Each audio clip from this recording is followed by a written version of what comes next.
Bonjour et bienvenue au webinaire d'aujourd'hui portant sur les lignes directrices 2020 sur les programmes ontariens de la nutrition et de l'alimentation saine pour les élèves. Nous allons faire un examen approfondi des modifications et de leur incidence sur l'année scolaire à venir. Ce webinaire a été présenté en anglais en direct le 4 mars dernier.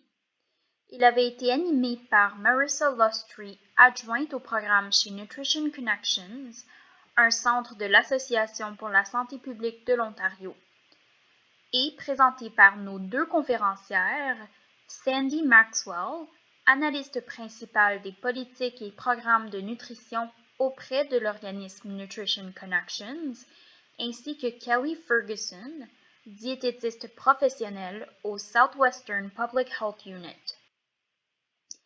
Avant de commencer, j'aimerais prendre un moment pour saluer la terre sur laquelle nous travaillons et les peuples traditionnels de cette terre. Nous travaillons présentement à Toronto. Cette terre appartient aux Anishinaabe, aux Haudenosaunee, aux Wendat et à la Première Nation des Mississaugas de New Credit. Nous reconnaissons que les pratiques autochtones en matière de santé et de bien-être existent sur ce territoire depuis des milliers d'années et perdurent encore à ce jour. En tant que colonisateurs, nous sommes reconnaissants d'avoir la chance de travailler sur cette terre et d'en apprendre plus. Nous allons copier un lien vers le site web nativeland.ca dans la boîte de discussion. Ce site web est exploité par un organisme sans but lucratif, Native Land Digital. C'est une ressource utile pour en apprendre davantage sur les terres autochtones sur lesquelles vous vivez, travaillez et allez à l'école. Nutrition Connections est heureuse d'organiser ce webinaire au nom du ministère des Services à l'enfance et des Services sociaux et communautaires. Pour ceux qui ne connaissent pas Nutrition Connections, notre équipe travaille pour fournir des services aux professionnels de la santé, aux entreprises, au gouvernement, aux organismes communautaires, aux éducateurs, aux chercheurs et aux autres entités qui s'intéressent à l'alimentation et à la nutrition pour les aider à apprendre, à créer des liens et à partager de l'information. Nutrition Connections est un programme clé de l'Association pour la santé publique de l'Ontario, une organisation caritative à but non lucratif.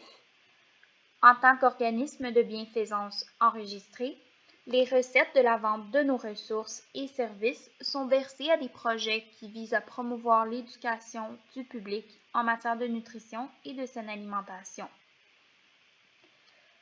Donc, avant de commencer, comme je vous l'ai mentionné au début de la présentation, nos deux conférencières qui avaient parlé le 4 mars dernier dans la version de ce webinaire en direct et en anglais étaient Sandy Maxwell, analyste principale des politiques et programmes de nutrition auprès de l'organisme Nutrition Connections, ainsi que Kelly Ferguson, diététiste professionnelle de la Southwestern Public Health Unit et membre des diététistes en santé publique de l'Ontario.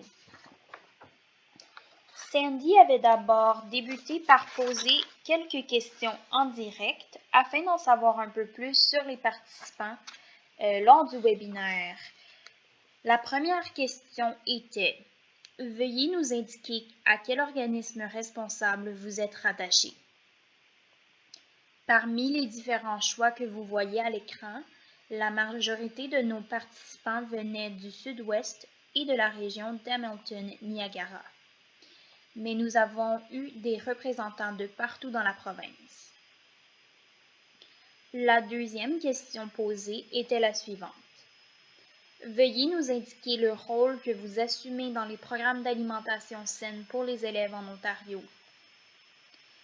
Les résultats de cette question posée en direct nous indiquaient que nous avions un grand pourcentage de travailleurs et de coordinateurs en développement communautaire. Dans ce webinaire, nous allons aborder les sujets suivants. Les raisons pour lesquelles les lignes directrices 2016 sur la nutrition du programme d'alimentation saine pour les élèves ont été actualisées. les parties inchangées et les parties modifiées par rapport à la version de 2016 et les raisons pour lesquelles des modifications ont été apportées.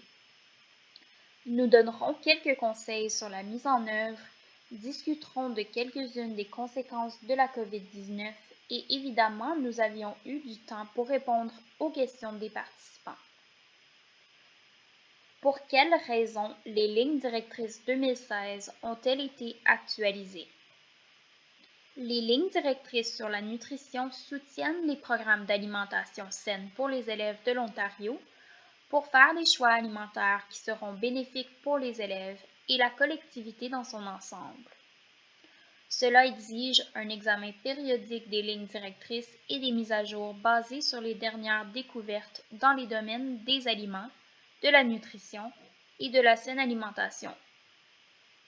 En 2019, Santé Canada a publié une mise à jour du Guide alimentaire canadien afin de tenir compte des données les plus récentes sur la nutrition et l'alimentation saine.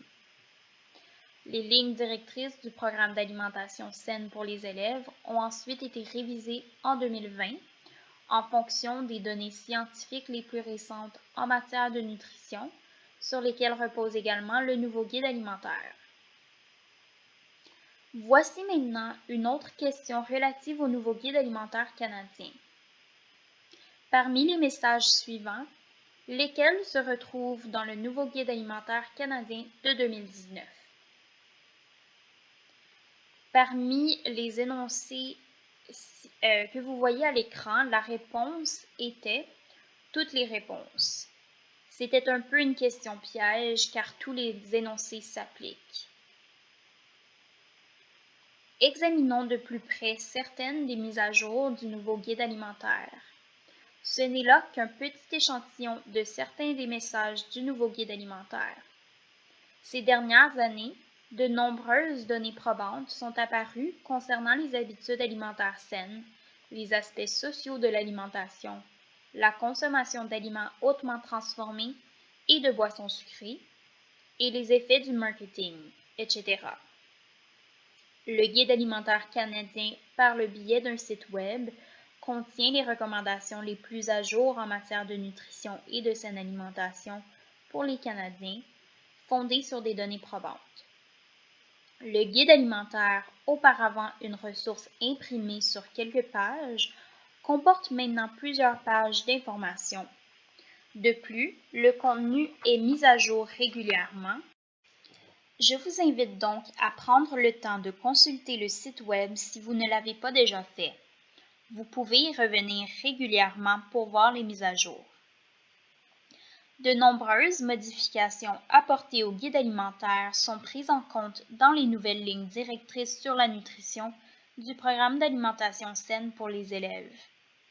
La suppression des nombres de portions suggérées, l'importance de manger avec les autres sans se laisser distraire, le passage de 4 groupes d'aliments à 3 groupes d'aliments, etc. Un des changements que j'aimerais souligner concerne les aliments protéinés. Ce groupe comprend la viande, les aliments protéinés d'origine végétale, le lait, le fromage et le yogourt.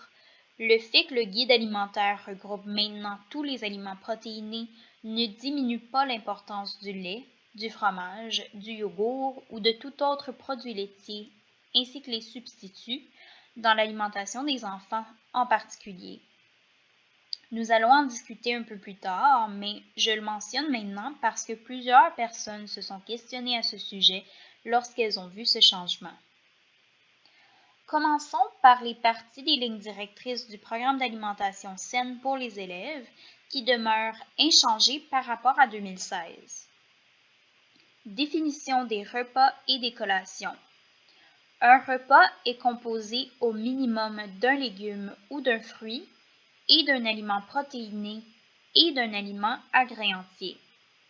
Une collation est composée au minimum d'un légume ou d'un fruit et d'un aliment à grains entiers ou d'un aliment protéiné. La seule modification concerne la terminologie des anciens groupes d'aliments qui a été remplacée par les nouveaux groupes d'aliments. Ces critères permettent de s'assurer de l'équilibre nutritionnel des collations et des repas, et les enfants n'ayant pas accès à des repas et des collations équilibrées en dehors de l'école en profitent tout particulièrement. Le seuil pour le sucre dans les aliments à grains entiers reste fixé à 8 grammes par portion de 30 grammes. Les recommandations concernant le sucre n'ont pas changé.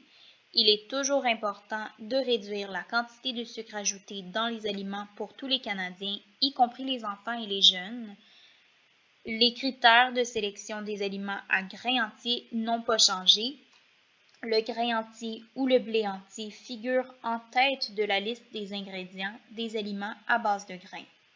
Cela est conforme au Guide alimentaire canadien et incite à privilégier les aliments à forte teneur en fibres sans qu'il soit nécessaire de définir des critères particuliers concernant les fibres.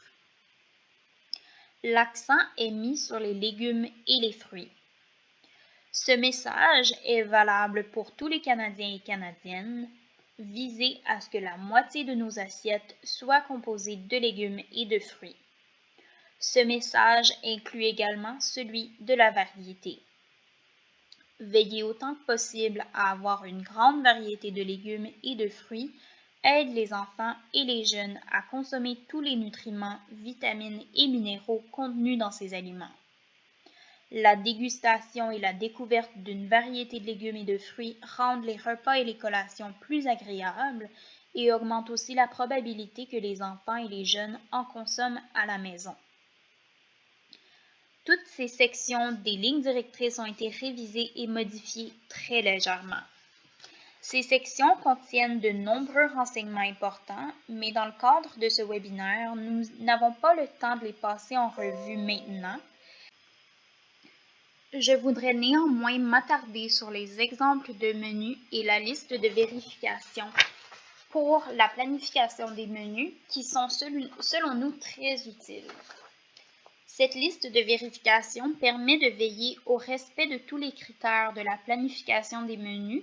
Elle contient de nouvelles idées d'aliments à emporter pour chacun des 3 groupes alimentaires et 2 à 3 semaines d'exemples de menus pour les programmes de déjeuner, de collation et de dîner. Ces exemples permettent de gagner du temps et sont prêts à l'emploi. Nous vous recommandons d'en profiter. Je passe maintenant aux ingrédients mineurs. Il y a maintenant des portions suggérées pour les ingrédients mineurs. Il y a toute une gamme de portions qui varient selon l'ingrédient. Par exemple, la portion suggérée pour les condiments et les huiles est plus petite que celle suggérée pour les trempettes et les sauces. Nous allons maintenant passer aux modifications principales. Je vais d'abord les énumérer, puis on vous donnera plus de détails à leur sujet par la suite. Pour ce qui est du sodium, le critère est passé de 140 mg par quantité de référence à 10% ou moins de la valeur quotidienne par portion.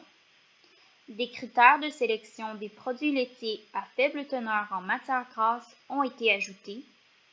Des critères de sélection de yogourt moins sucré ont été ajoutés, 11 g par portion de 100 g. Le lait aromatisé et les jus de fruits et de légumes à 100% sont déplacés dans la catégorie « Ne pas servir ».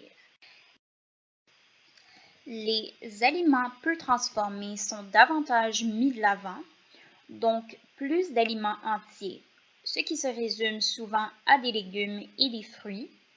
Les produits laitiers et produits de remplacement ou substituts sont mis de l'avant pour les programmes d'alimentation saine pour les élèves. La section salubrité des aliments a été mise à jour pour tenir compte de la nouvelle législation qui est entrée en vigueur en janvier 2020. La section des renseignements sur les aliments et la nutrition a été mise à jour pour refléter les changements apportés au guide alimentaire en 2019.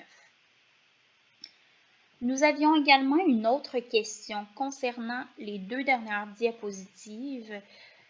Puisque nous n'avions pas le temps de traiter en détail chacune des modifications aux lignes directrices, nous voulions savoir quelle modification intéressait le plus nos participants. Ceci était la partie à Kelly. Et d'après les réponses à la question de la diapositive précédente, nous avions passé les renseignements sur le sodium et le lait aromatisé. Si vous avez des questions à ces sujets, nous pouvons vous répondre plus tard. Vous pouvez toujours nous contacter par courriel. Les coordonnées seront données à la fin de ce webinaire. Nous allons vraiment concentrer sur les sujets qui intéressaient les participants plus particulièrement lors du webinaire du 4 mars dernier. Une des principales modifications apportées aux nouvelles lignes directrices sur la nutrition est l'ajout de critères de sélection pour les produits laitiers à faible teneur en matières grasses. Il s'agit d'une modification par rapport à l'absence de critères concernant la teneur en matières grasses dans les lignes directrices de 2016. Les nouveaux critères préconisent la consommation de lait écrémé 1% ou 2%. Le yogourt devrait avoir 2% ou moins de matière grasse et le fromage 20% ou moins de matière grasse. Ces changements visent l'harmonisation avec le Guide alimentaire canadien, la Société canadienne de pédiatrie 2018, l'American Academy of Pediatrics et d'autres normes provinciales de nutrition pour les écoles. Les lignes directrices pédiatriques de Santé Canada 2011 pour les enfants de 2 à 6 ans recommandent que les enfants consomment des yogourts contenant moins de 2% de matière grasse. La teneur en matière grasse du lait est inscrite sous forme de pourcentage à l'avant de la majorité des emballages de yogourt ou de fromage. Nous avons donc opté pour suivre cette recommandation ainsi que les lignes directrices sur la garde d'enfants publiées par les diététistes en santé publique de l'Ontario en 2017, qui recommandent la consommation de lait à faible teneur en matière grasse, écrémé 1% et 2%, et de yogourt à faible teneur en matière grasse pour les enfants de 2 ans et plus. Nous tenons à mentionner que la ligne directrice concernant le choix des fromages dont la teneur en matière grasse est inférieure ou égale à 20% est assortie de la mention « si possible », puisqu'il est parfois très difficile de trouver du fromage à plus faible teneur en matière grasse.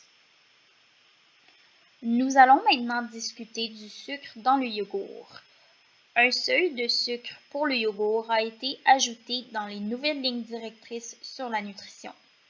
Les critères stipulent que le yogourt doit avoir une teneur en sucre inférieure ou égale à 11 g par portion de 100 g. Les lignes directrices de 2016 ne contenaient pas de critères pour le sucre et le yogourt. Ce changement vise à se conformer avec la recommandation de Santé Canada visant à réduire la consommation d'aliments à forte teneur en sucre ajouté.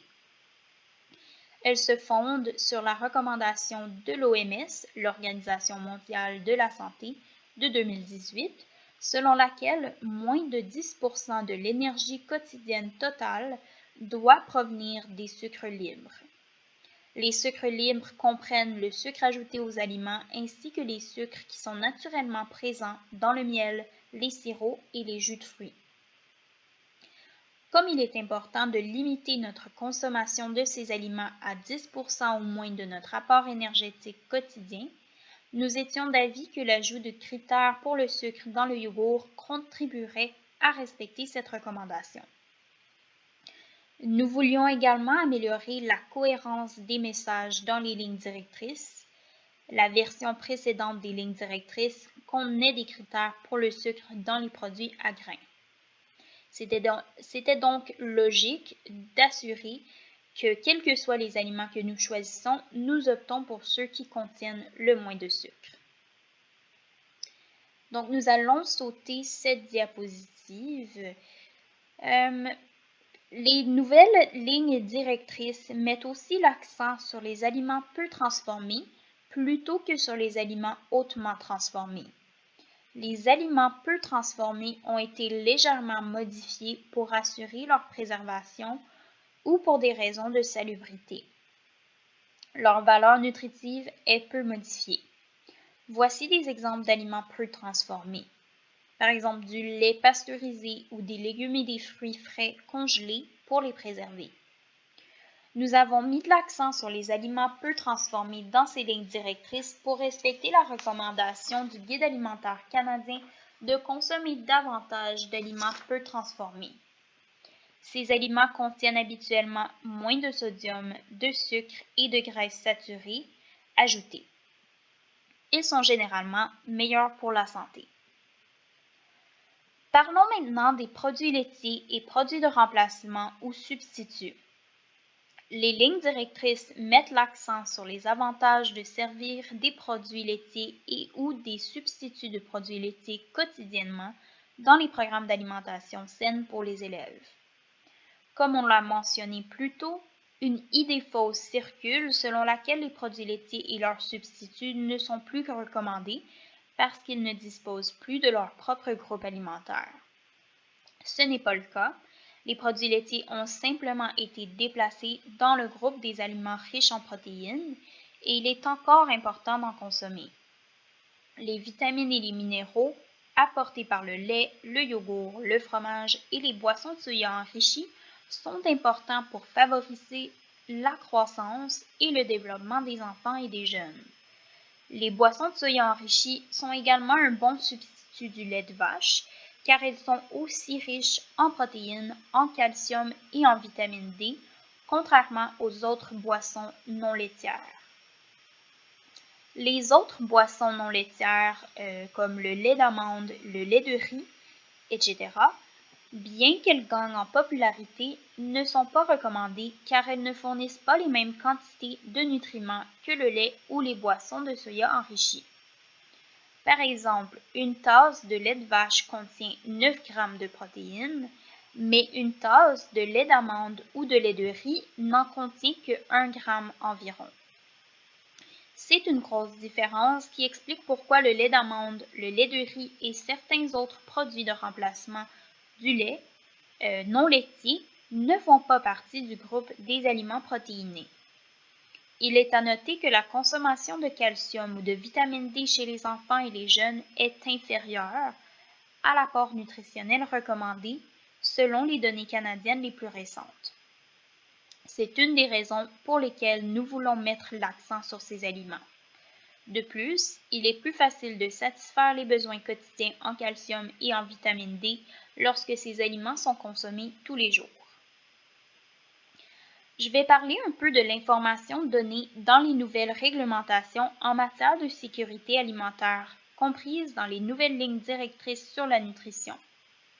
Les programmes d'alimentation saine pour les élèves sont des dépôts d'aliments et doivent, à ce titre, se conformer au règlement de l'Ontario 493-17, dépôt d'aliments. En janvier 2020, certaines modifications ont été apportées au règlement qui régit les programmes d'alimentation saine pour les élèves. Ces modifications concernent surtout les programmes qui servent uniquement des aliments à faible risque ou prêts à manger et préemballés. Les programmes d'alimentation saine pour les élèves qui servent uniquement des aliments à faible risque qui sont préemballés et prêts à manger ne sont pas obligés d'avoir sur place une personne formée ou certifiée à la manipulation salubre des aliments. Toutefois, il leur est recommandé de manipuler les aliments en toute sécurité, conformément aux conseils figurant aux pages 25 à 27 des lignes directrices. Les programmes qui servent des aliments à risque élevé doivent avoir sur place au moins une personne formée ou certifiée en manipulation salubre des aliments, puisque ces aliments sont plus susceptibles de causer des maladies d'origine alimentaire. Plus le nombre d'étapes liées à la préparation et au service d'un aliment augmente, plus le risque de croissance de bactéries dans cet aliment augmente. Nous voulons nous assurer de manipuler les aliments à haut risque en toute sécurité si nous en préparons.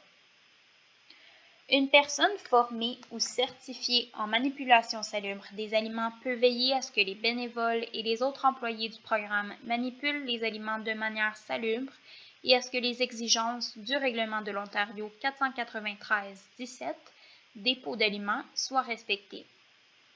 Cette personne doit être présente lorsque les aliments sont préparés et servis. Pour les programmes d'alimentation saine pour les élèves qui souhaitent servir une plus grande variété d'aliments, avoir sur place au moins un bénévole formé ou certifié en manipulation salubre des aliments est un avantage. Si vous souhaitez devenir certifié, on vous suggère de communiquer avec votre bureau local de santé publique pour vous informer sur les cours qui sont disponibles.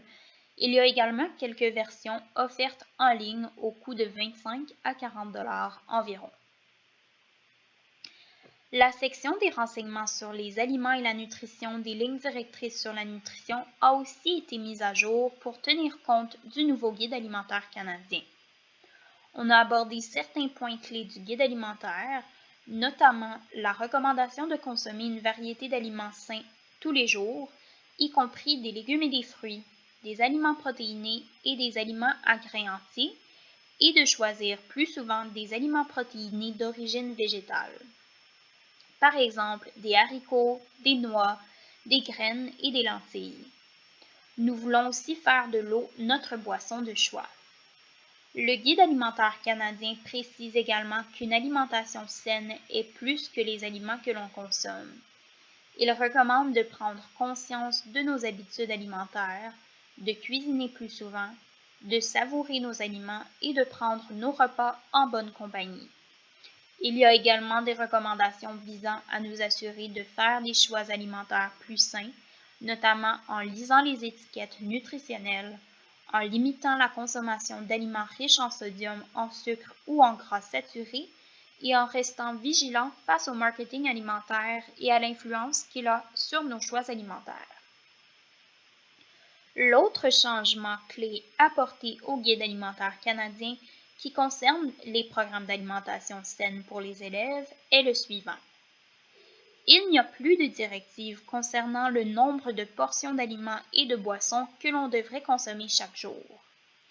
Si vous vous souvenez, l'ancien guide alimentaire canadien comportait un tableau qui précisait combien de portions chaque personne devrait consommer en fonction de l'âge et du sexe. Le nouveau guide alimentaire recommande plutôt aux Canadiens et Canadiennes de plus de 2 ans d'utiliser le concept de proportion pour planifier des repas et des collations saines. Le guide alimentaire canadien est un document graphique visant à aider les Canadiens et Canadiennes à comprendre les portions recommandées, ou les proportions recommandées, désolé. Il montre que la moitié de ce que nous mangeons dans la journée devrait être constitué de légumes et de fruits, un quart de ce que nous mangeons devrait être constitué d'aliments à base de grains entiers et un quart devrait être constitué d'aliments protéinés, l'eau étant la boisson privilégiée. Le guide alimentaire canadien s'applique à tout type de plat ou de repas. Il peut être utilisé même lorsque les aliments sont combinés, comme dans une soupe, un sauté ou une cocotte ou une casserole. Cette proportionnalité est prise en compte dans les lignes directrices 2020 sur la nutrition du programme d'alimentation saine pour les élèves. Nous allons maintenant vous donner des conseils pratiques pour mettre en place ces lignes directrices sur la nutrition. Nous savons que la mise en œuvre sera quelque peu différente selon les programmes, mais nous pensons qu'il y aura sûrement des questions sur les points suivants lorsque les programmes commenceront à mettre en œuvre les lignes directrices sur la nutrition. Nous allons aborder chacun de ces points. Le premier point, comment déterminer la taille des portions? Le guide alimentaire canadien utilise l'approche des proportions pour expliquer la quantité des différents aliments que nous devrions consommer. La moitié de l'assiette doit être composée de légumes et ou de fruits, qu'il s'agisse d'un repas ou d'une collation. L'autre moitié doit être composée de grains entiers et de protéines. Dans le cadre des programmes d'alimentation saine pour les élèves, les repas offriront les 3 options, tandis que les collations en offriront au moins 2, les légumes et les fruits étant toujours inclus. Concernant les portions à servir, il est préférable de choisir des portions qui sont généralement consommées par les enfants et les jeunes de vos programmes. De nombreuses écoles les connaissent sans doute bien. Il n'y a pas de taille de portion minimale ou maximale. L'essentiel est de respecter ces proportions. Donc, la moitié de ce qui est offert doit être constitué de légumes ou de fruits. Bien entendu, lorsque les quantités d'un aliment particulier sont limitées, il peut être nécessaire d'en servir de plus petites portions. Les lignes directrices rappellent au programme de respecter les signaux de faim et de satiété des élèves. En d'autres termes, si un élève est rassasié après ne pas avoir fini son repas, il ne doit pas être contraint de manger davantage. De même, il convient de ne pas refuser de la nourriture à un élève si un adulte pense qu'il en a eu assez. On peut parfois être tenté de juger les enfants en raison, par exemple, de leur apparence ou de leur appétit, mais nous ne devrions pas le faire. Si un enfant a faim, il a le droit à plus de nourriture.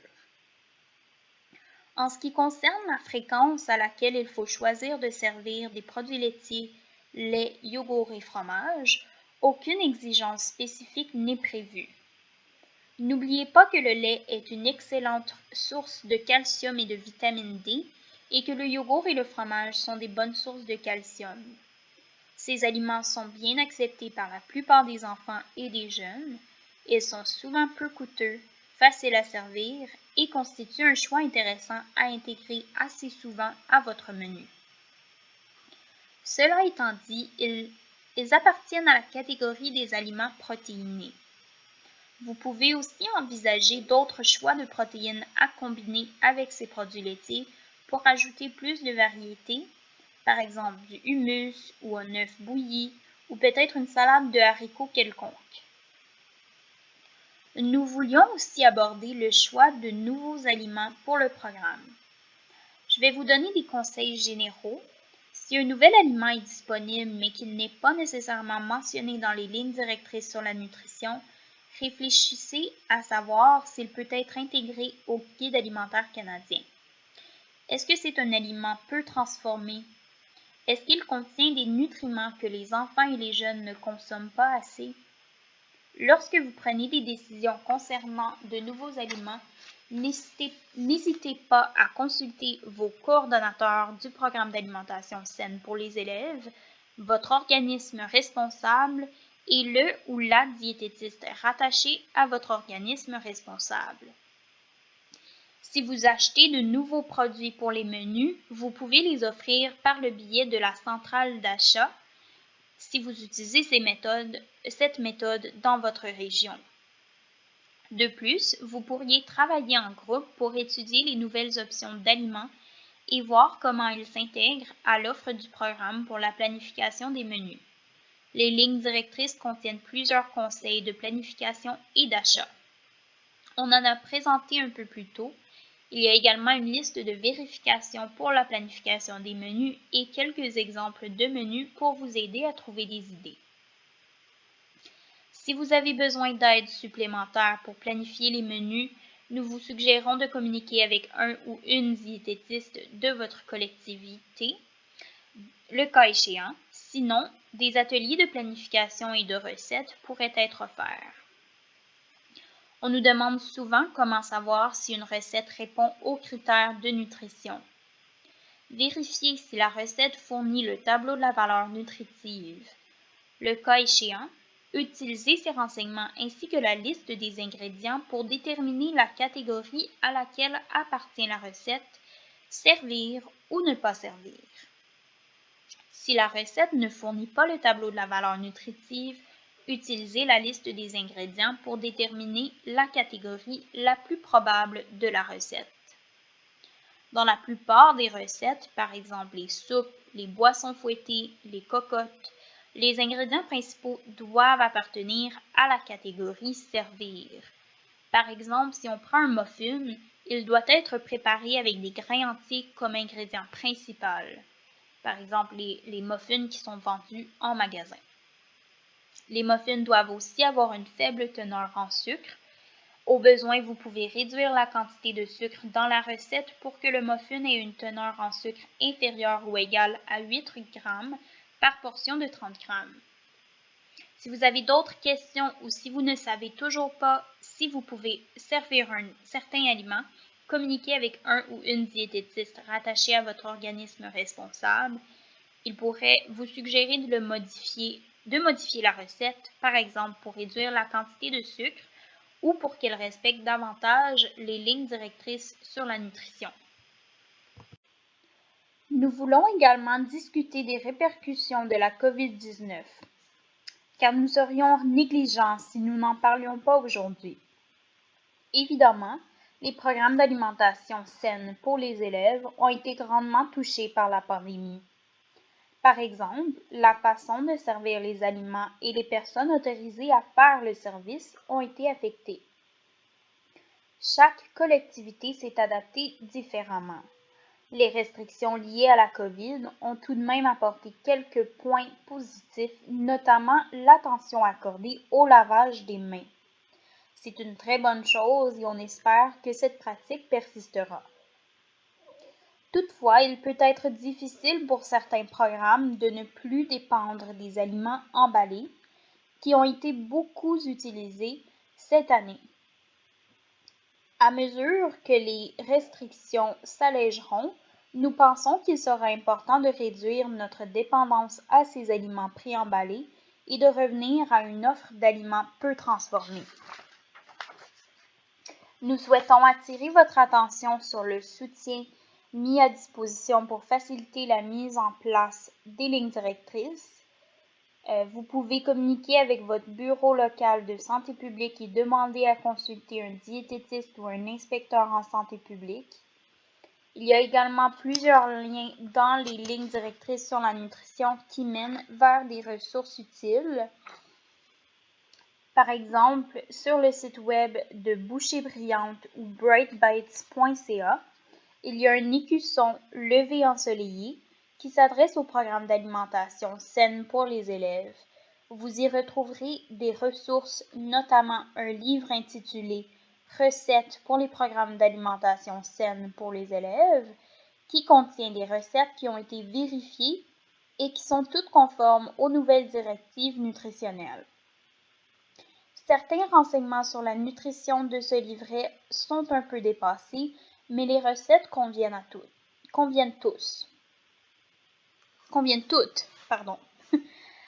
Nous voulions aussi vous présenter une autre ressource utile, un document intitulé « Favoriser une saine alimentation à l'école ». Il est disponible sur le site web des diététistes en santé publique de l'Ontario, en français et en anglais. Assurez-vous d'aller le consulter. Aussi, Nutrition des élèves de l'Ontario est une excellente ressource. Donc, nous arrivons au terme de la partie théorique de notre présentation. Durant le webinaire du 4 mars dernier, nous avons pris quelques minutes pour répondre aux questions en direct des participants. Donc, nous avons répondu aux questions qui avaient été posées lors de l'inscription et nous avons répondu à des questions posées en direct. La première question était: quel est le meilleur moyen de présenter ces lignes directrices aux écoles afin qu'elles soient mises en place rapidement? Sandy avait pris la parole. Je tiens à préciser que les lignes directrices ne concernent que les programmes d'alimentation saine pour les élèves et non les écoles en général. Pour les mettre en œuvre rapidement, vous pourriez partager le lien de ce webinaire ou organiser votre propre séance de formation en ligne pour les bénévoles et coordonnateurs du programme. Dans les écoles, concentrez-vous sur les principales modifications apportées aux lignes directrices sur la nutrition. Pour ce faire, utilisez les diapositives 12 et 13 de la présentation d'aujourd'hui qui décrivent les grandes lignes de notre présentation. Vous pouvez utiliser les exemples de menus donnés dans les lignes directrices sur la nutrition. Et un autre élément qui peut contribuer à la mise en place rapide des lignes directrices est de déterminer s'il y a une centrale d'achat dans votre région et de s'assurer qu'elle respecte les nouvelles lignes directrices. Vous pouvez également contacter votre bureau local de santé publique.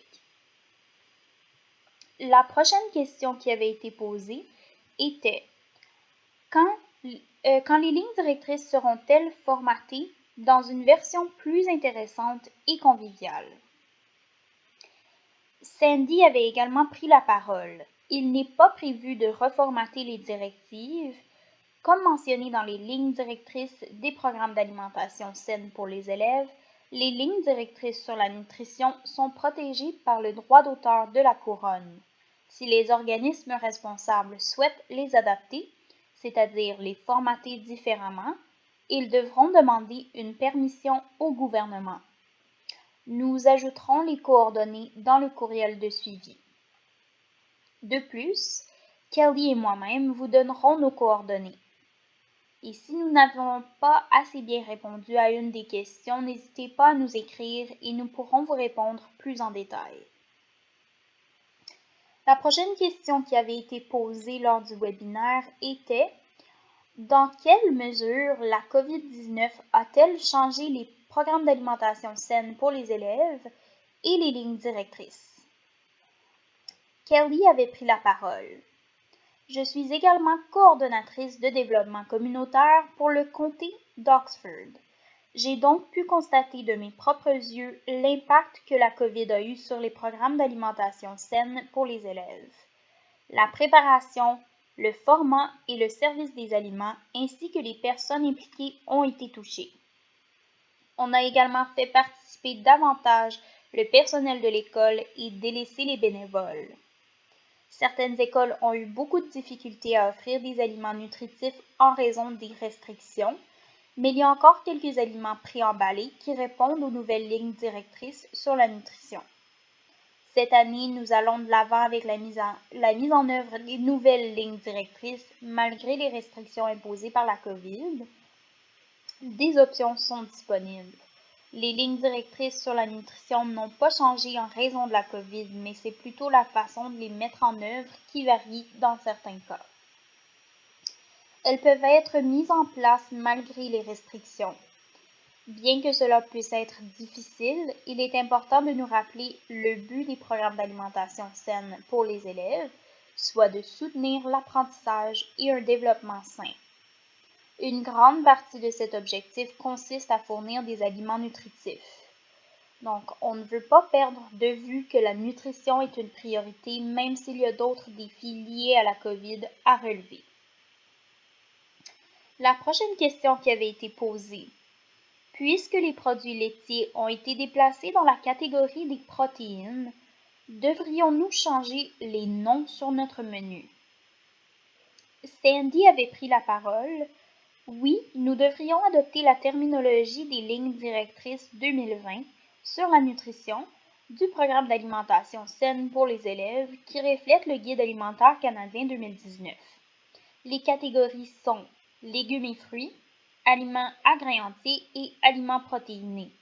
À mon avis, il faut utiliser la nouvelle terminologie. Cela vous permettra aussi de réfléchir aux autres options qui répondent aux critères. Et comme l'a mentionné Kelly, il n'y a pas d'exigence sur la fréquence à laquelle il faut servir des produits laitiers.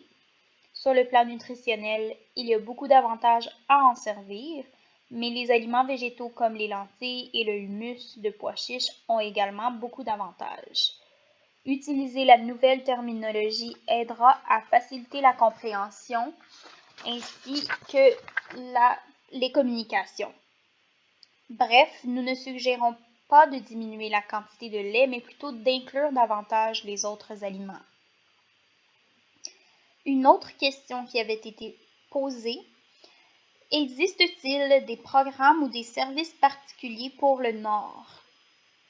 Sandy avait répondu, nous ne sommes pas vraiment en mesure de parler des spécificités des différentes régions et des programmes qu'elles proposent. Nous vous suggérons de communiquer avec l'organisme responsable de ces régions pour obtenir des réponses à ce type de questions. À ce stade, nous examinons vraiment les lignes directrices telles qu'elles s'appliquent à la province dans son ensemble. Et parmi les questions qui avaient été posées la journée même du webinaire, Avez-vous des suggestions de collations saines à offrir aux enfants d'âge scolaire qui sont adéquates en temps de COVID-19? Kelly avait pris la parole. Je sais que les restrictions en vigueur dans les écoles varient légèrement en fonction de votre conseil scolaire, mais de façon générale, je crois que la tendance est plutôt aux aliments emballés individuellement, puisque la capacité de préparation des aliments sur place est réduite. J'essaie de penser à des suggestions pour chacun des différents groupes alimentaires du Guide alimentaire canadien. Pour les légumes et fruits, les écoles choisissent souvent de servir des aliments dans leur emballage naturel. Par exemple, une banane ou une clémentine sont des choix intéressants. La compote de pommes non sucrée offerte en plusieurs saveurs est aussi un bon choix. Si vous voulez plus de variété, les coupes de fruits sont aussi une option. Certaines collectivités ont pu s'approvisionner en portions individuelles de fruits ou de légumes, mais évidemment, elles coûtent plus cher, mais certaines écoles ont les moyens d'offrir ces aliments. Pour les grains entiers, vous pouvez offrir des emballages individuels de craquelins à grains entiers. Il existe même des biscuits à plus faible teneur en sucre et en matière grasse qui répondent aux lignes directrices qui sont emballés individuellement. Les toasts Melba sont une option. Il y a également des portions de céréales individuelles et vous pouvez trouver une certaine variété de grains entiers. Il y a des barres granola à plus faible teneur en sucre qui répondent aux critères des lignes directrices sur la nutrition.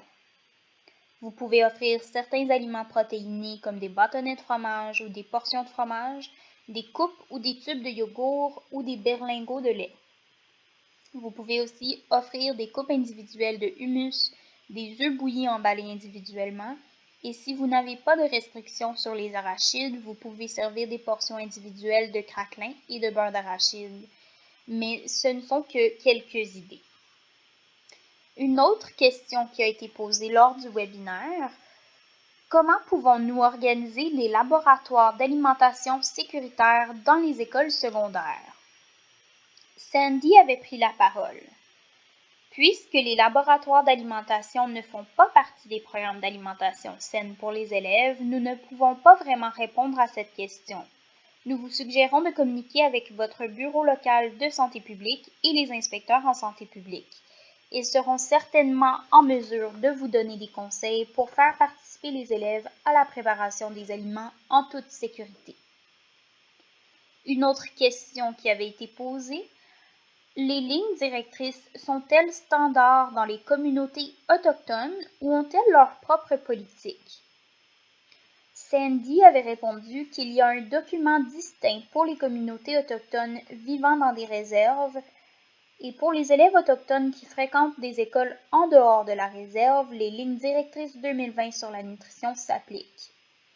Nous pourrions aussi vous partager le lien vers un document qui s'applique au programme dans les réserves dans un courriel de suivi pour ceux qui étaient intéressés dans les participants du webinaire. Si c'est quelque chose qui vous intéresse, vous pourriez tout le temps le demander par courriel à Sandy ou à Kelly.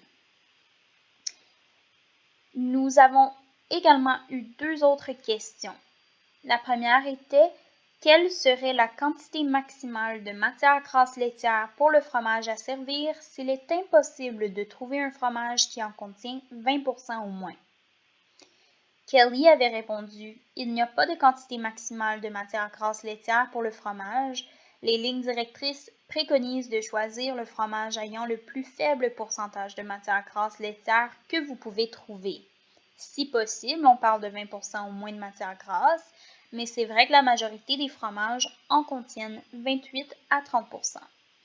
Vous n'arriverez peut-être pas à trouver du fromage contenant 20% de matière grasse, mais c'est juste un élément à prendre en considération, prendre en compte lorsque vous vous approvisionnez en nourriture. S'il y a deux fournisseurs de fromage différents, vous pouvez choisir celui qui offre le plus faible pourcentage en matière grasse. Sandy avait ajouté à la réponse de Kelly: je pense que c'est un bon conseil. Dans ma région, seules certaines épiceries vendent des fromages contenant 20% de matière grasse ou moins. Ils ne sont pas toujours disponibles pour la centrale d'achat. Cette directive a pour but de nous faire réfléchir à l'approvisionnement en fromage à faible teneur en matière grasse. Il y a tout un éventail en magasin. Certains dépassent même le 35%. Vous devez simplement choisir le plus faible pourcentage de matière grasse laitière parmi les choix qui s'offrent à vous. Je pense que c'est la meilleure chose à faire. Et la deuxième question qui avait été posée, et la dernière question, les tubes de yogourt font-ils partie de la catégorie d'aliments à ne pas servir? Kelly avait pris la parole. Ils ne font pas partie de la liste ne pas servir. Les programmes d'alimentation saine pour les élèves peuvent en servir. Cela étant dit, on pourrait comparer les tubes de yogourt aux bâtonnets de poisson. Cela signifie qu'ils constituent au départ un choix très sain, mais que selon la façon dont ils sont transformés, cela peut changer. Je trouve que c'est une bonne analogie parce que les tubes de yogourt contiennent souvent beaucoup de sucre. Certains tubes de yogourt ne respectent pas le critère du seuil de sucre de 11 grammes par portion de 100 grammes. Si vous regardez l'énergie ou les calories globales, une grande proportion est fournie par le sucre. Ils ne sont donc pas le meilleur choix de yogourt, mais ils ne font certainement pas partie de la liste ne pas servir. Vous pouvez les comparer pour trouver celui qui contient moins de sucre. Et espérons que d'autres produits avec une plus faible teneur en sucre émergeront sur le marché. Sandy avait également ajouté à cette réponse: « Je comprends qu'ils sont faciles à servir et que les enfants les aiment, mais lorsque les restrictions pour la COVID seront levées, servir du yogourt à partir d'un gros contenant en y ajoutant des tranches de fruits ou des baies peut être un bon moyen de donner un goût sucré. Si vous proposez deux choix, les enfants opteront pour le plus sucré. C'est une réponse physiologique que de vouloir la version la plus sucrée. Mais les enfants peuvent en venir à apprécier le goût plus amer du yogourt nature. Mais pour l'instant, les tubes de yogourt sont conformes aux lignes directrices, comme l'a dit Kelly. Mais même s'ils sont pratiques et que les enfants les apprécient, je vous suggère de penser à faire baisser le seuil de tolérance au sucre chez les enfants. Moins ils mangent d'aliments sucrés, moins ils en voudront avec le temps. On m'a aussi posé une autre question qui concernait le yogourt, plus précisément le yogourt sans matière grasse. Il n'est vraiment pas nécessaire d'avoir un yogourt avec 0% de matière grasse. Certains yogourts sans matière grasse contiennent d'autres additifs. Il peut y avoir du stevia ou d'autres substituts de sucre à éviter. Il n'est donc vraiment pas nécessaire d'avoir un yogourt sans matière grasse. Si vous en trouvez un qui n'est pas chargé d'additifs, qui fonctionne pour votre programme et que les enfants aiment, alors je dirais que ça ne pose pas de problème, mais ce n'est pas nécessaire. L'objectif est de 2% ou moins de matière grasse du lait. Kelly voulait ajouter également au commentaire de Sandy par rapport au sucre dans le yogourt. Ce n'est pas possible pour le moment en raison des restrictions de la COVID, mais si vous souhaitiez servir du yogourt nature éventuellement, vous pourriez mélanger les deux types de yogourt, par exemple un yogourt nature et un yogourt sucré, et les mélanger dans un bol pour une option contenant moins de sucre. Pour les enfants, ce n'est pas aussi drastique que de passer au yogourt nature seul. C'est un moyen de déplacer un peu le cadran vers une option moins sucrée. J'ai été encouragée dernièrement par le fait que certains yogourts sur le marché sont présentés comme étant moins sucrés.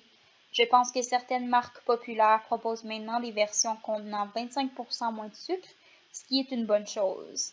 J'espère qu'avec le temps, nous aurons des yogourts avec des saveurs qui contiennent moins de sucre que les yogourts actuellement sur le marché. Donc, merci beaucoup à tous les participants du webinaire.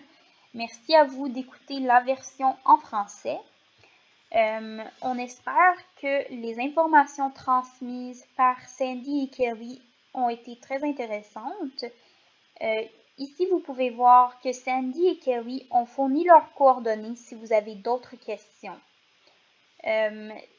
Si vous voulez aussi revoir le webinaire, il sera enregistré. Vous pouvez également voir la version en anglais ou la version en français. Il sera disponible sur le site de Nutrition Connections et également sur les sites web du ministère de la Santé ou de Student Nutrition Program ou de nutrition des élèves en Ontario. N'hésitez pas à nous écrire.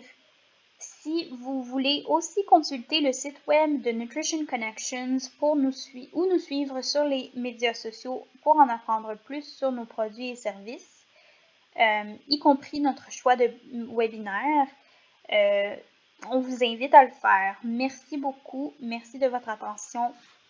Bonne journée.